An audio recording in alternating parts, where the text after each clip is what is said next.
Welcome to College Drop-Ins. Thanks for dropping in with your host, Noah. And your co-host, Natalia. Now, last week, we talked about children of divorce. We talked about growing up with divorced parents and how that affected us. But this week, we're going to be talking about getting older, specifically turning 20.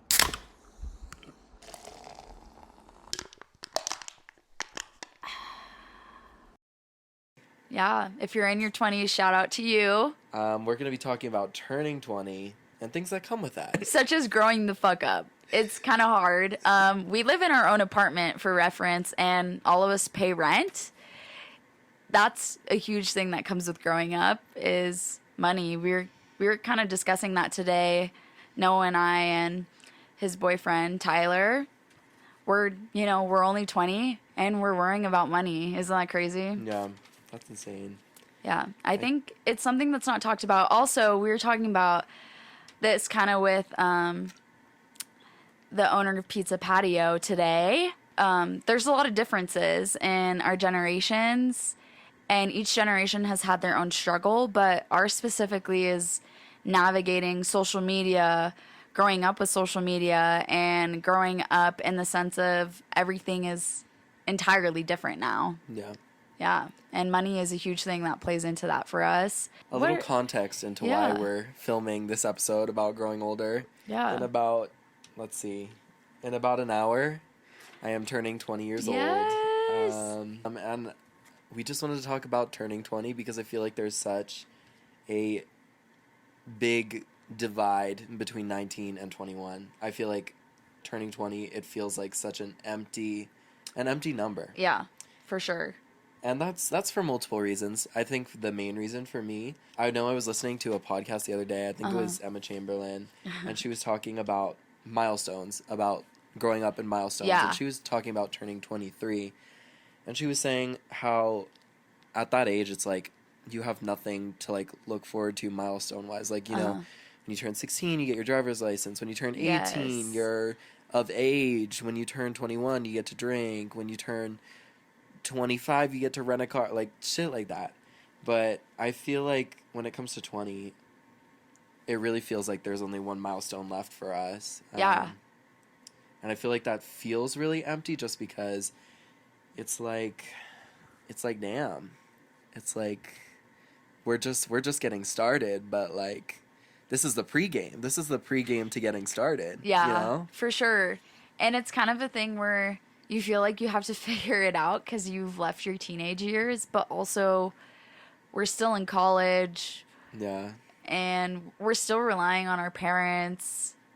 We still don't have a job that's in our field. Yeah, we were just talking about that today. Yeah. None of us in our friend group have jobs that pertain to the college major that we're studying at the moment. Yeah, and it's a scary feeling to know that you're turning 20, it's nothing special. Yeah, people celebrate you, but you're turning 20 and it's almost like an emptiness. Like there's nothing to look forward to in that. But there is, but there isn't. There is. Like I'm excited for my 20s. I feel like it's going to be fun. I feel like there's going to be a lot of new adventures. But like right now it's like, damn. It either feels like this is the year that I have to go absolutely batshit crazy.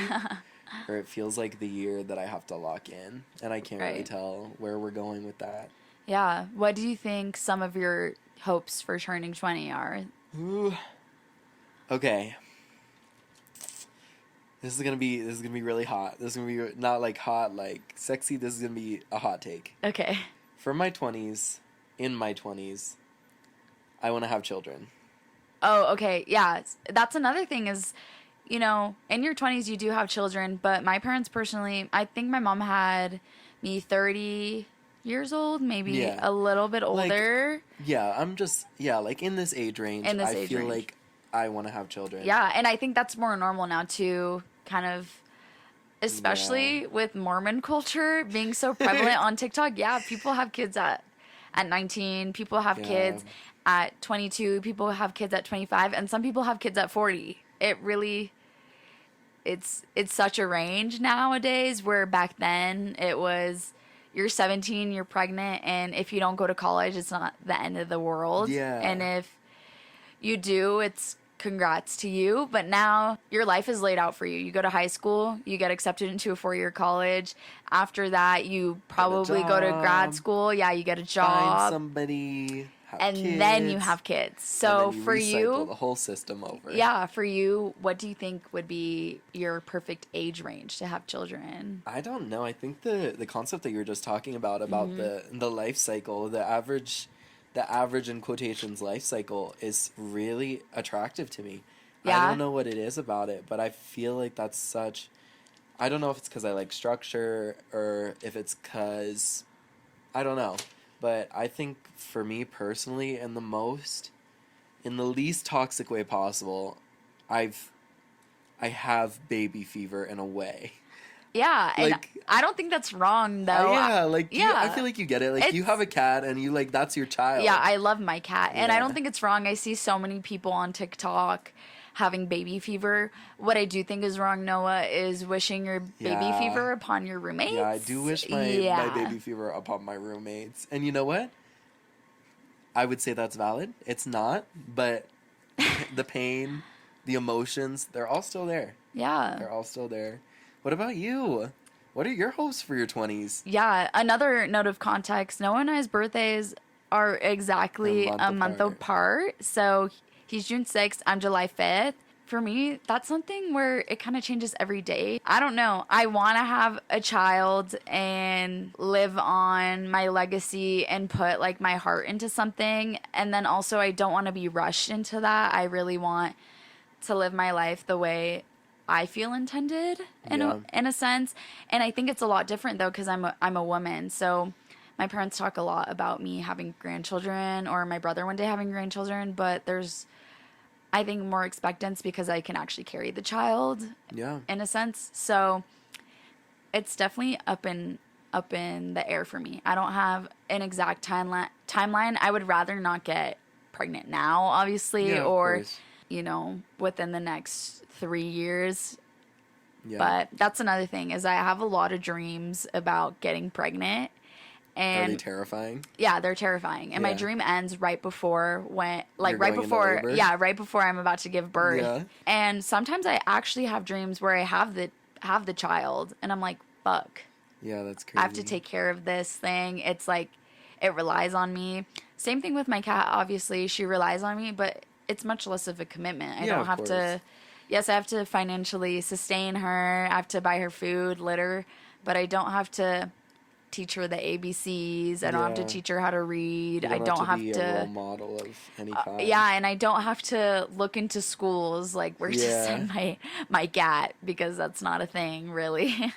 You mentioned something when we were talking about this, and this is kind of preachy. This is kind of off topic of what we're talking about. But do you believe that your dreams stop or your life pauses when you have kids? No. Especially in this feminist era. Yeah.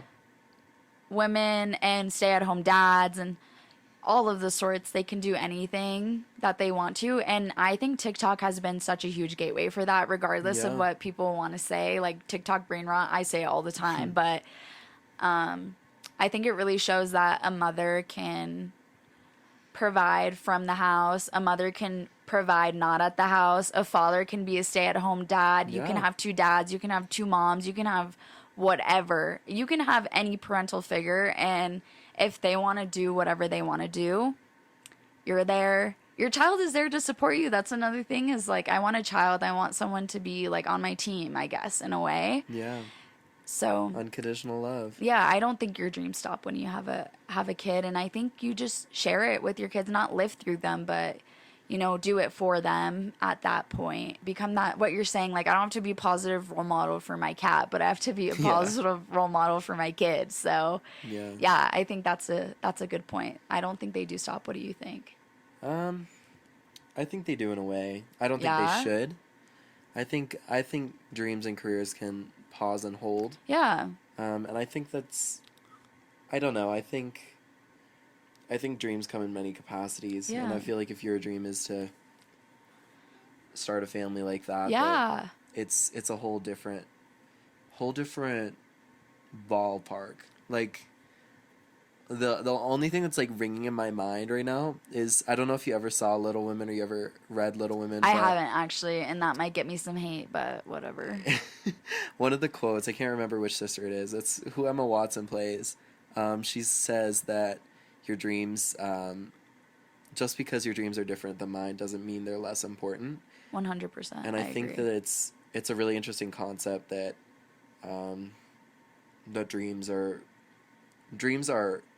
measured and weighted between people in a way that it's like always comparing and never sort of admiring of each other's. I can see where you're coming from. I think if we tie both of our ideas together, your dreams can be put to a halt when you have children, but they don't have to be put to a halt, and it's based off of your decision. Yeah. And some people's entire dream is to build a family, and some people's entire dream is to Build a career. build a career, build a business, but with a family. Yeah. And it's up to you. No dream is more important than the other. Yeah. As long as you're happy. How do you feel from your high school graduation? Now we're almost graduating college. Like, how do you feel about that? Or that we're halfway through college. Yeah, your junior year of college versus your junior year of high school. How have your dreams and aspirations changed from that, and how has kind of your whole person changed from that? Oh God. I don't even know where to start with that question. I feel like part of me is excited to be done with schooling, but another part's like, damn, like I don't know life other than this. Like nobody knows. I'm sure some people do, but the majority of students, soul students, don't quite understand like what life outside of school is like. And I feel like in my junior year of high school, it was very much, I don't know. I don't think any of my actions in high school were not justifiable, but like reasonable, seeing as I don't like I didn't know anything.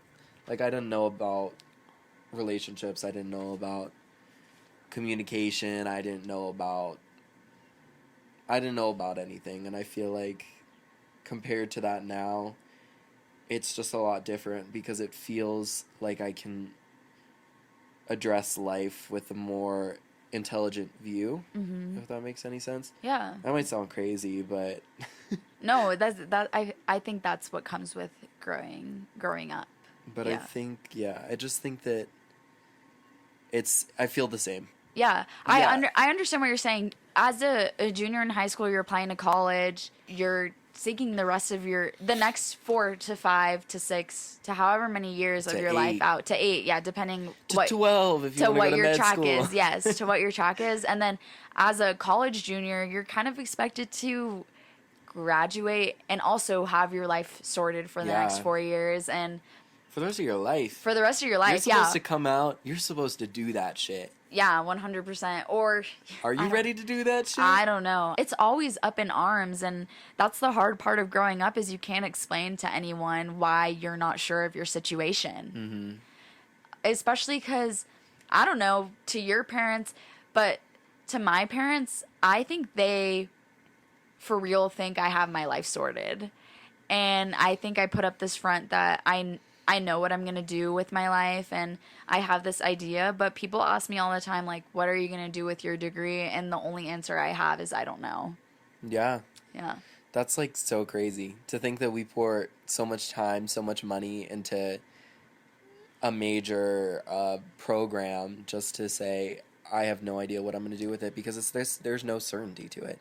Yeah. Unless you're going into a program that specifically like, you're going to be trained to do this to go work here. Like, only thing I can think of is, like, nursing. Yeah, or trade school. Yeah, stuff like that. And I'm just like, damn, like, I'm pouring all this time in, but, like, what if I get out? And this is one of the topics that I think we discussed we were going to talk about, is what if we find out that when we get out of college, we don't want to do what we've been studying for the last 4 years of our life. Yeah, I think it's a scary thing, especially what you're saying. You're putting in so much time and money into getting a degree. But another thing with our generation that I feel is a pro is that you can do other things without that degree. And my dad has very specifically instilled this instilled this within me,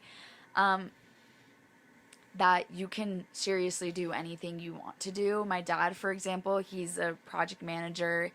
He moved from Mexico, and was a foreign exchange student in Ohio, and then from there went to the University of Arizona and got his degree in architecture. But he's an author. He likes to make songs. Yeah. What else does he do? He just has a bunch of dream projects where he just, yeah, I guess violently instills in me that I can do whatever I want no matter what tools I have under my belt. Like create the tool yourself. Yeah. You can do it. So that's the one thing where I'm worried, but I'm not, because I know I can gaslight myself into thinking my degree can apply anywhere. Exactly. Right? Yeah. So 100%. that's what I think is the mentality of me getting into my junior year or my senior year when I graduate, kind of thinking, okay, well, if I end up finding something else to do, that's what's meant to be. Yeah, my graphic design degree can fucking back me up in it 100%. Yeah. Yeah. Damn. Well, I feel like we got a little preachy there, which is okay. But we should go into something more a little light. Hypothetically, this isn't our hypothetical segment, but hypothetically, let's talk about birthday parties. Yeah. You could do whatever you want. I think a good birthday party is all about the guest list. The guest list? The guest list. All right. And let's just say this is dream blunt rotation. Dream blunt rotation. Who would be on your dream? Can I do celebrities? Yeah, that's what I'm saying. Dream guest list right now. Okay. So let me set the scene. I'm going to say this every episode. Let me set the scene. I want my birthday party to have a theme. I love themes. Do you like themes? Oh, I love themes too, yeah.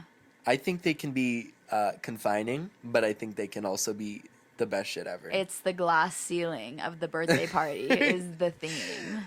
And, like, how high of an expectation do we have people to follow the theme, do you think? Okay, I think I have pretty high, but, like, you better show up in theme. Yeah. But if you can explain to me what your theme is, I'll get it. Sure, I'll get it. Yeah. Yeah. But if you're half-ass and want to show up in your everyday fucking work outfit, you're out.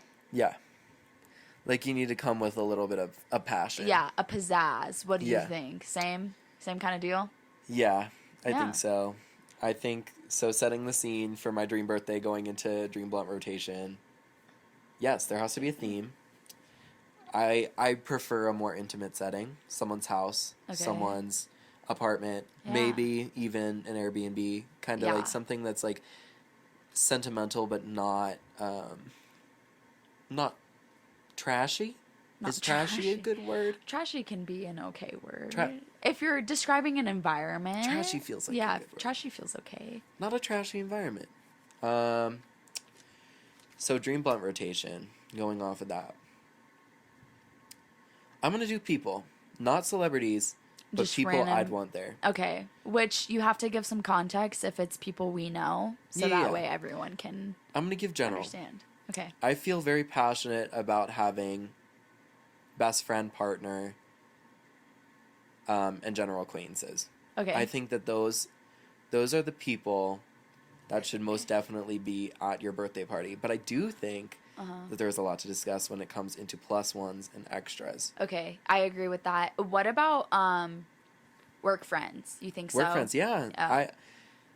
I think that it's perfectly reasonable if you're in a work setting to not think that you're going to be invited to someone's party, because it's like you're not really like you're friends, but like how far outside of work does that go? Someone has to break the barrier there. And yeah, I definitely think that there's some work friends that you should invite and should remain in contact with outside of work, and I think that's fine. Yeah. Yeah, how do you feel about plus ones? We should talk about plus ones. Okay, plus ones. I think plus ones are okay if you kind of know the person. Yeah. For example, Jessie, our roommate, if she had a plus one, like a Tinder date, I would just say yes. Mm-hmm. But if the Tinder date brought a plus one, I'd be like, who is this? Okay. You know?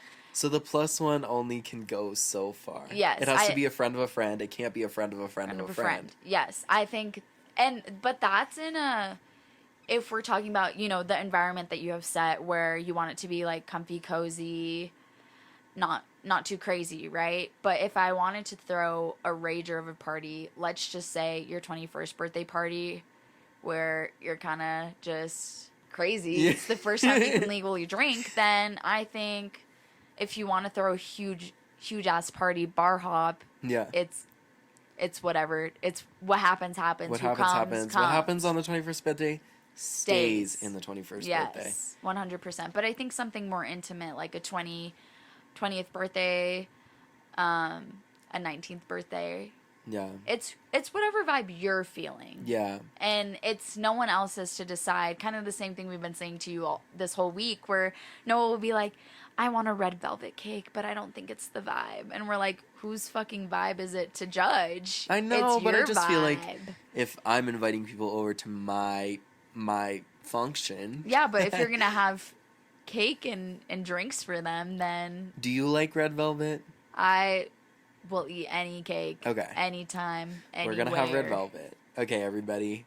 Party details, red velvet. Jackbox. Jesse's Tinder date. I don't have one. and his plus one. And How do we feel about Tinder dates? Like as a plus one. This is What do no you relation mean? to anything. Oh, somebody brings someone you don't know as a plus How do we one? feel about mystery dates? It's up to the host and the birthday person. So if you want to bring a plus one, I don't think you should ever bring them uninvited. I think you should ask the host, and if they say yes or if they say no, you respect their wishes, kind of deal. All right. So we're going to go into our final segment. We've discussed growing up, dream birthday parties. We're going to talk about some hypotheticals when it comes to parties. My hypothetical for Noah today is, when you get married, do you expect your partner to plan out your birthday for you, or would you rather them ask you what you want to do, or kind of who you want to invite, since we're on that topic a little bit? This is such an interesting question, and I need your input on it too. Yeah. But for me personally, I get so nervous when people plan stuff for me. Yeah. Like if I don't do it, like I'm afraid that it just won't get done. Yeah. Are you the same way? I think so too. With specific things. But like birthday parties? Birthday parties, I think since we're talking so much about theme and who we like to invite and stuff, if it's a day about you, I think you should make it exactly how you want it to be, maybe. Yeah. Unless They really know you? this might be controversial.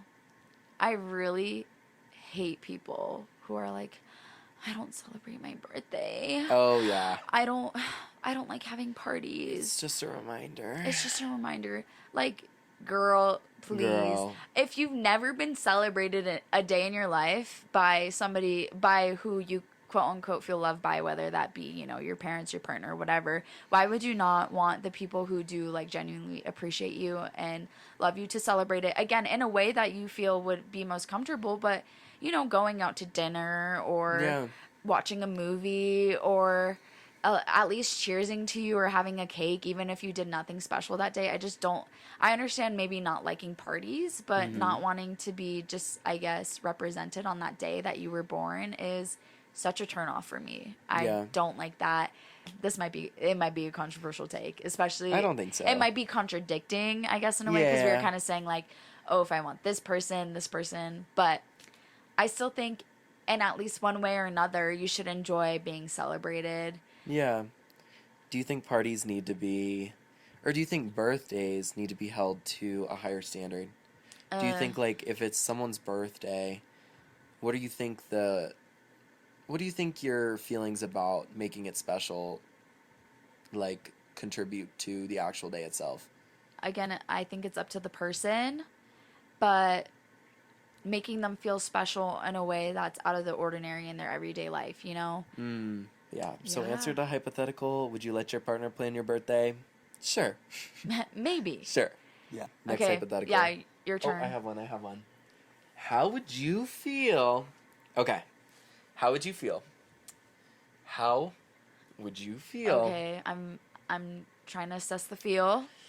if you had to share a birthday with a friend or a sibling? And Yeah. now, I get this is like a joint party, but when I wrote this question, I meant it more on the basis, and this could be a completely different answer.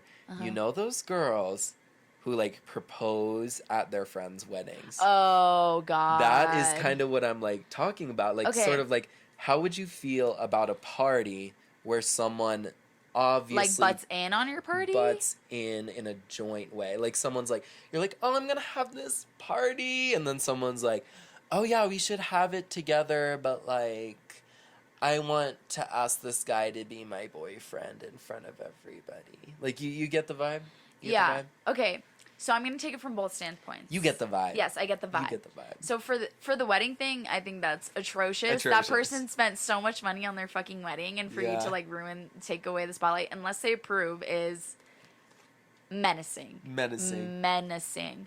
The top 10 worst sins. For a birthday, same thing. Like, I think joint parties are fine if both parties are in agreement. Like, I don't know. Personally, I had the same birthday as my not even kindergarten, preschool best friend. We had the same birthday, so our parents would do like joint birthdays together for us. I didn't care. I was a fucking kid. I was like, Yeah. we're going to Makuto's Island. Let's eat it up. Yes. Oh my god. Makuto's Island. But Makuto's Island. Shit. Yeah. Oh my god. That's all I want. Actually, can we schedule my Makuto's birthday Island at Makuto's birthday. Island? Didn't they Yeah. close? No, they're open and Makuto's they've Island? renovated. Yeah, we No had way. this talk in our graphic design class. I'm looking Look it up up. right now. Anyway, I think it's fine if you want to have a birthday party, and I think it's okay to also let the other person down. Like, actually, my mom wanted to pay for like us to all go out to dinner, so maybe we could do like, did you have a specific idea? And maybe you can like tail end each party, but I don't think it's right for you to like nudge yourself into a party. Can we please go to Makuto's Go Island? to Makuto's Island? I mean, if you want. I just remember how cold it was in Makuto's Island and the caves. How cold it was in Makuto's Island. Do you not remember the caves under I the just aquarium? remember having the time of my life on those little dangly balls. You know what I'm talking about? On the dangly balls. Yeah, the little dangly balls. Like the uvulas. The uvulas in Makuto's Island. Okay, I don't remember that. I remember You going never swung on the No. uvula? Okay, Jesse swung on the uvulas at Makuto's Island. I remember the caves, the underground caves. And they were cold. They were cold as fuck, and I'd be like, ugh! Damn, girl, maybe you actually went to Makuto's Island. Like, maybe you went to the real I just thing. bonked my head on the slide and was dreaming the whole time. I don't think it's right for you to insert yourself in a birthday party, even if it's your birthday too. Just separate them unless you have the vibe that you want to conjoin them, and a conjoint party is cool. Going to 2 events is cool. Again, divorced parents, we're used to going to 2 fucking events. Yeah. 2 Thanksgivings, 2 Christmases, 2 Christmases. all of it. So if 2 people have a birthday on the same day, I'll be at both of them. Yeah, So exactly. what do you think? About shared birthday? I love it. In high school, I had friends who had, or I still have friends, but there's... No, you don't. We... No friends. Oh. Just roommates. Oh. Well, anyways. Okay, go ahead. There were friends who had birthdays June 5th, 6th, and 7th. Okay, yeah. So what we do is we did like a whole marathon of activities, like either on my birthday because it was the middle one, or like all 3 days. Yeah. The only one I can remember is we did like an 80s themed like trio birthday where on the 5th we went to a drive-in movie, and then the 6th we went to like a diner and roller rink. Yeah. See, I think that's super cool. Yeah. I agree with that. How would you feel, though, if your dad said, okay, I'll let you take 10 friends out to this hotel and I'll buy 10 of you a hotel room and it'll be for your birthday? And if one of those friends made it their birthday party too? Like, that's the question you were laying down. So answer it like that. Because I agree with you. I think a whole festivity of celebrating 2 people is so fun and nice. But again, how would you feel if your your dad or your mom or whoever or you planned a birthday party just for you and someone, I guess in a way, tried to steal the credit for it. I guess I don't understand, like, the hypothetical. So my dad got me a hotel room. For 5 people, right? Let's just say 5 people. But it's on someone else's birthday? No, it's on your birthday. But your friend's birthday, like you're saying, is the next day. And they try to be mooch off the fact mooch off the fact that your dad got you a hotel for your birthday. I can't lie and say I wouldn't be livid. Yeah, you'd be like, well, this is for my birthday party. Yeah. Right? Like, I guess I'd understand if, like, after, like, the next morning we all, like, went to, like, IHOP and was like, breakfast, yeah, happy birthday, friend number 2. But, like, if you're sitting in the hotel that was purchased by my father, I'd be like, it's not your birthday tonight. Yeah, it's my birthday tonight. Exactly, that's what... But I don't know if that's selfish. It's not, though, because it's your birthday party. But what if we're just both selfish people and we don't know? No, but that's the... I think that was the hypothetical. You were saying not if you shared a birthday party or shared a birthday and were in agreement that you shared a birthday. It was if it was your birthday party and someone came and crashed it. Like if it was your wedding and someone came and proposed at it. Yeah, that's the hypothetical you laid down. So I was kind of spinning it back at you. Okay. Yeah. So is that the way you feel? Kind of like... Well, me and my friends had the 3-day festivity, and that was so fun. But if someone came and barged in on just my specific birthday party that I had planned and that my dad maybe had paid for, then I would be upset about it. Yeah, I think so, too. That's my vibe. We talked about this a little bit earlier. We talked about how would you feel graduating college and finding a different career path. Well, I gave my input specifically, so why don't you give your kind of 2 cents into that? I don't know. I feel like I've worked so hard and changed directions so many different times that I'm like, what does it mean when I worked towards something and then found something entirely new? Yeah. And I know that's not a good way to look at it because an opportunity is an opportunity, but it's like, what do you do? What do? You just take it? You just take it and apply your skills? I think this can really correlate to growing up, though, in a way that you were kind of saying your dreams and aspirations when you were younger are not the same as when you're older, and it's okay to change through that, and you still have the same tools and the same skills, but you've kind of morphed them. Mm-hmm. A great example for that is like crocheting for you. You can make that into a career. True. But it's a hobby. Yeah. And that's what life is, where you can really turn anything into something that makes money. Low-key, but you don't have to. Same with what we're doing right now. Yeah, well, what we're doing right now. Some context for where we were tonight. We went to Pizza Patio in Flagstaff, and we talked with the owner he was the owner, right? Yes. And he was basically just telling us we were telling him how we released our first podcast episode tonight, and how we were celebrating, having a good time. And basically he was just telling us about how, like, he would be open to letting us, like, do a live sort of podcast for anyone who would want to come. And I think we are going to do that. I think that sounds like a lot of fun. But it's like when you get into a hobby and then it starts to glimmer into a career, it's like that's such an interesting, it's just a little exciting. It's like it is for sure. It's like you just did something because you liked it, and then you start to get notoriety, and obviously it's not for notoriety, but like that's how you build a career. Yeah, and you made money off of it.